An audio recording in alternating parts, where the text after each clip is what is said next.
Ultra of Galera, what's the crack? Chest and back day. One of the most popular workouts. Everyone loves doing chest. Maybe arms probably squeeze it out a little bit ahead of chest, but chest is definitely up there. Right. Again, we're doing some German style training, so German volume training, hypertrophy, 10 sets by 10 reps.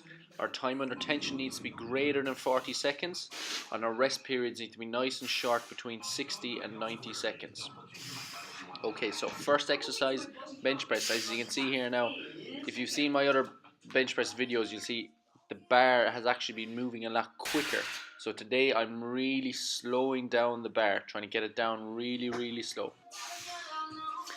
Well, I've also set it up, because I don't have a spotter here today, I've set up my catch bars so that if I do drop the weight that I'm not crushed. Again, I'm trying to count in my head to 3, in between 3 and 4 seconds for the bar to go from the top all the way down to my chest, and then obviously I'm going back up. So my eccentric phase is 1, 2, 3, 4, and then back up is 1 or 2 seconds. And I'm taking very little break at the top. Okay, if you can't again maintain a 40-second or greater time under tension, or the short rest periods, you need to drop the weight. How do you know you're getting 40 seconds time under tension, or how do you know your rest periods are short? You need to time it. So I always have a stopwatch with me, and I'll time how long it takes me to do the 10 repetitions, and if it's below 40 seconds, I'll either go slower, or else if I can't go any slower because the weight's too heavy, I'll just drop the weight. Okay, so I'm well over halfway through here, I think, in this one. And yeah, basically, like, what do I have here? I have 25 kilos, 45 kilos on the bar. This is just an example here of one of my last sets. I'll show you what I do now for kind of a drop set at the end. But I've only 45 kilos in the bar. I don't need any more than that. My muscles don't know how much is on the bar. They only know what kind of stimulus I'm putting through them, and the short rest periods and the increased time under tension will give me plenty of stimulation for those muscles. Okay, so you'll see here now, this is one of my last sets, so I'm trying to concentrate really slow, the eccentric, 2, 3, 4. Okay, it's taking 4 seconds for the bar to come down to my chest. Now I'm gassed. Alright, so this is where I want to get just a few more reps. So here we go. I'm really concentrating on the eccentric. So I'm letting the bar sit on the catch bars, and I'm relaxing, giving myself a 2-second break, pressing it up again. There we go, and then slowly on the way back down. Slowly, to get as much blood and as much work as we can. Now, the lower portion of this movement, so getting it from the chest, from your chest to about 6 inches up, is mainly pecs, and then the last part of bench press is mainly triceps. So as you'll see here, I'm kind of doing like a few half reps, and that's really focusing on my chest. It's really working the chest muscles, and I'm grand. Look, I can just sit up, no problems. I haven't been killed by the barbell. Alright, next one, barbell rows. On my very first day, this is my very first day doing this kind of volume, and after about 40 minutes into it, I could really feel this strange taste in my mouth, and it was just a lot of stress. So my cortisol levels were going quite high, and that's normal. That's to be expected. I don't really feel that. After my first week of doing this training, I wasn't getting that taste in my mouth anymore. But just in case people are wondering what that funny taste is. Okay, so barbell rows this time. We again are keeping the same principles, so greater than 40 seconds time under tension and really short rest.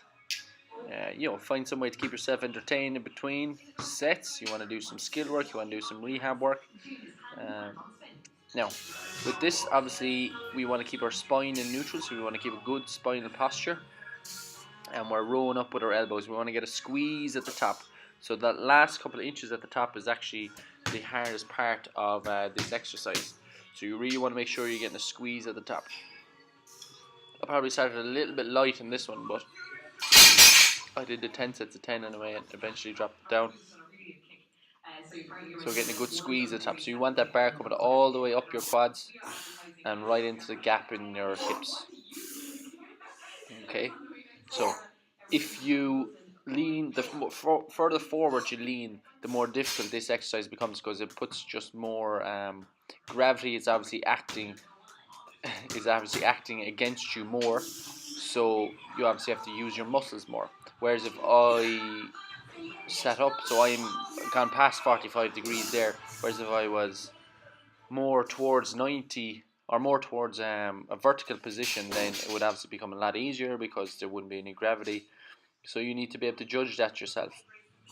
As you become more and more experienced, you'll be able to lean over more because you'll have a stronger core, and then you'll actually be able to work your back muscles a little bit more with this movement. So as you can see, I've dropped it all the way down to 35 kilos here, and still getting some good stimulation, still finding it difficult, trying to slow the bar path as much as I can. So on the way down, trying to keep it to 4 seconds, and I actually, on a couple of these, I did 12 to 15 reps, because again, this is a short bar path, and I found it hard to keep my time under tension greater than 40 seconds.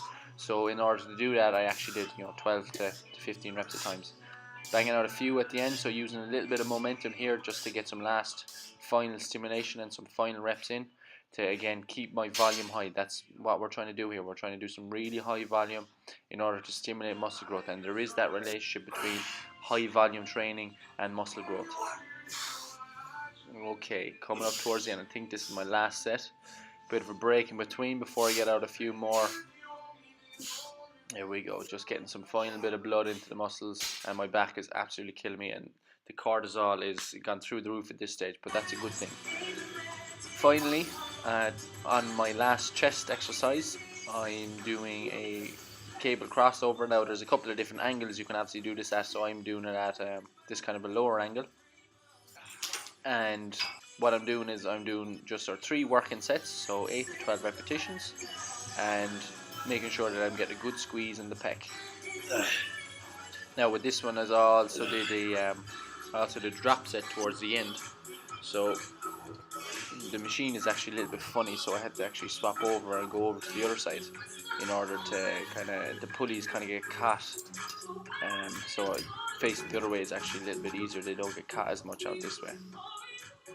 Okay, so you can do a cable crossover. You can also do like a dumbbell fly. An incline dumbbell fly would be another good one to do. So as you can see, I'm pretty tired here now. So moving on to our TRX row. Now, with our original barbell rows, we had our elbows quite close to our body. So if our elbows are closer to our body, I want you to think about you're focusing more on lats. If your elbows are away from your body, or if your elbows make, let's say, a 90-degree angle with your body, then you're going to be focusing on more traps. So if you build your lats, it's normally building a bit of width to your back, and if you build your traps, a bit of thickness. Okay, so what I'm doing here is I'm actually trying to keep my elbows out from my body. So as you can see, I'm pushing my elbows out and almost doing a shoulder abduction as well. And that's focusing the exercise more on my traps.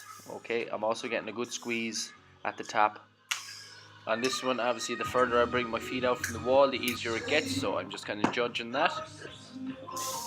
And make sure you check out the website. Go onto the website. I have the list of the exercises, and come along, follow the Break Your Shackles plan.